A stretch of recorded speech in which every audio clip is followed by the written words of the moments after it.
गसाइगावनि बाजुगाव गोबां बिबांनि बार्मिस गय सफारि हमनो हादों। पुलिसखौ नुनानै गारनानै खारखोमायो ट्राक सालायग्राया। दिनै फुङाव गसाइगावनि 1 नं बाजुगावआव सिमलथाफु पुलिसा गंसे ट्राकनिफ्राय 28 बस्ता बार्मिस गय सफारि हमनो हायो। गय सफारिखौ WB69A5733 नम्बरनि टाटा आइसार गारिजों मेघालय फारसेनिफ्राय लाबोदोंमोन होनना पुलिसनि सुलुंनिफ्राय मिथिनो हादों। 1 नं बाजुगाव डिउटियाव थानाय पुलिसा गय सफारि लाबोनाय ट्राकखौ लाखिनो थिननायाव गारिखौ गारनानै ड्राइभारा खारखोमायो। मिथिनो हानाय बायदिब्ला सोनाब बंग'नि 12 बिसानि मना मुंनि सुबुंनिमोन गय सफारिया। मख'जाथावदि सिमलथाफुनि खायसे सुबुङा सिगांनिफ्रायनो गय सफारि बारहोनायाव मदद खालामबोनायनि अजा सिखारबोनाय समावनो दिनै पुलिसा गय सफारिजों लोगोसे गारिखौ हमनो हायो।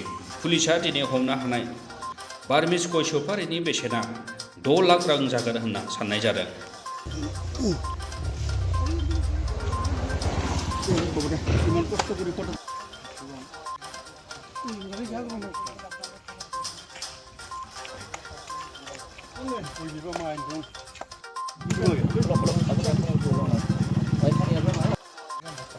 বস্তাটা ভর্তি করবি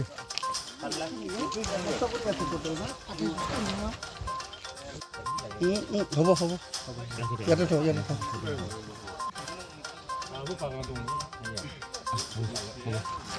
সোমাই দে